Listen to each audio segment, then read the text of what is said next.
Mayor back again. Back with another reaction video. Just a quick reaction video. Let's go. Our parade, North Manchester, is known as one of the most deprived areas in Britain.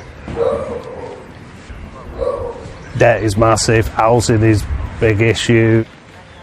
It's not just people on benefits, it's the working families. And saying sorry when they come in despair, families in despair, which is frightening. Paul Day runs the Harper Hay Neighbourhood Centre.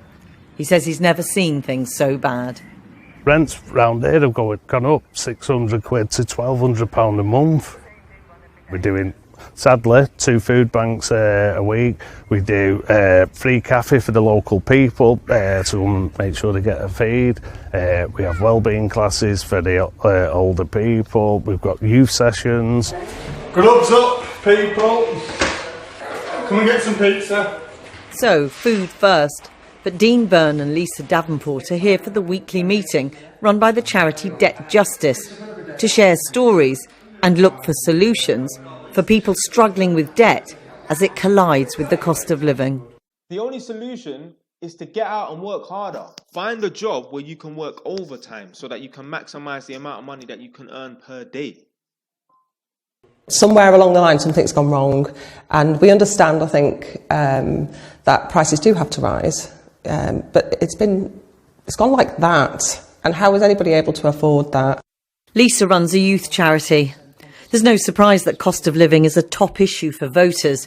She says no one here is immune from hardship. People, even my own staff team, accessing food banks. So the woman mentioned something about voters and that. I bet these people were the ones that voted for Labour, hoping that Labour is going to help their broadcast. Listen, I don't vote. I've never voted.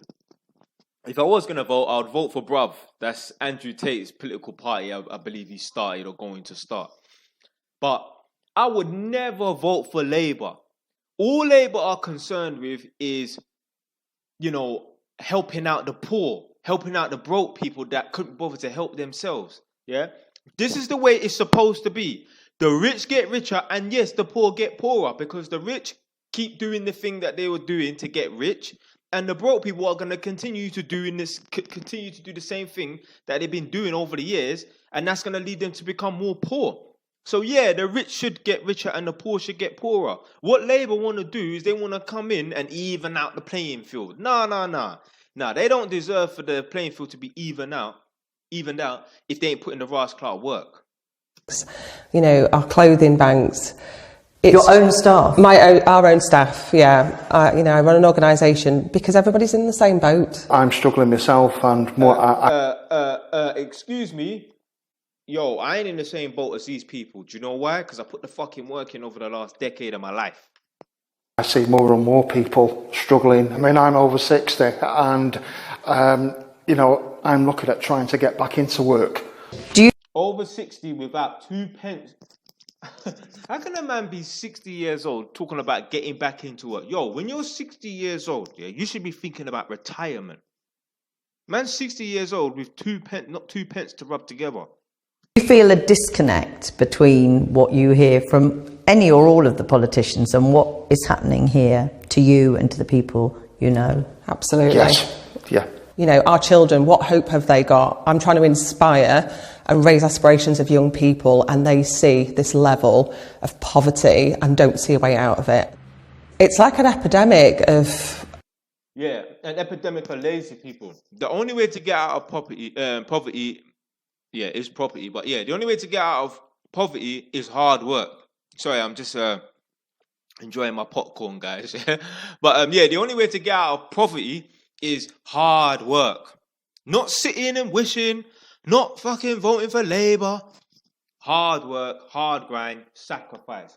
The reason why you're in poverty is because you didn't put in that hard work and sacrifice years prior. You were living life on easy mode. It's all right. Why do I need to work overtime for? I want to enjoy myself. Well, tough. Hopelessness for people, and they do need hope.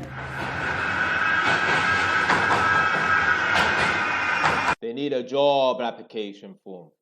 A few miles away in Rochdale, the pressing issue here too is survival. I and millions of other people are stuck. There is no way to move forward. Yeah, can you watch this one as well? Jo Barker Marsh once earned a good living, travelling the world as an audio-visual producer. Right now, she can't work. Her 15-year-old son, Harry, has additional needs and isn't in full-time school. She's on universal credit and at their lowest point relied on food banks and borrowing. If anything hits us like a big bill, then the time to recover is really extended, and often it means that you might take on another loan. Jo says they went 8 months without a working boiler. It's weird because you kind of just have to layer up. Fuck that. Listen, I remember, when it was Christmas, let's say 2023, or 2022, the Decadent, which are like the gas suppliers for the country, they came and they shut down the gas because I had a gas leak.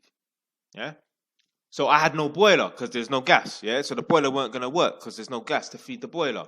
Yo, I got a guy out the next day to fix that shit. He charged me like £220 just to run a pipe about 3 meters. I didn't give a fuck. I'm not sitting in no house, no freezing Ross Clark cold house. Man's done that at my mum's yard. Back in the day, I remember it was so cold in the house, no boiler for 2 weeks. I'm sitting there in front of the computer, and like the backlight is like a blue color. I can see my breath. I can see my breath in the air. It was that cold. Man sitting at my computer desk with a woolly hat on, full tracksuit, so tracksuit bottoms, hoodie, dressing gown, gloves, 2 pairs of socks. Yo. I don't know, it's not nice, because obviously when it gets to winter and it starts getting colder, it's just, I don't know, because everything's colder, like the walls, the floor, everything gets colder, not just yourself. Decisions, whether made by the Bank of England or the government, feel done to her rather than for her. It's really degrading. It's degrading to know that somebody, without being political, but somebody in government can make a really, really, what appears to be a casual decision, and I now pay a third more for my mortgage. So swimming lessons, football, transport, haircuts, everything. Is a haircut a luxury? Yeah, actually, for a lot of people in the UK, a haircut is a luxury. What is that like for you as a teenager? That actually there are things that you can't have that maybe your friends can get more easily? It's really hard to explain, because obviously I'm not jealous, I'm happy, but it does make me a bit sad sometimes, because it's like, sometimes I wish, why can't I? Jo hopes Harry will go to a new school in September and that she can go back to work. That they'll never have to turn to food banks or go months without heat again. Definitely couldn't go back there. I wouldn't make it. And I just want the last bit of Harry's childhood to be decent, do you know what I mean? And I want every person who's pushing themselves forward in this general election to have a bit of humility and humanity when they're making decisions and when they're making casual statements about what they will and won't do. Why? Because it's affecting you? Back at Harper Hay, Paul isn't optimistic.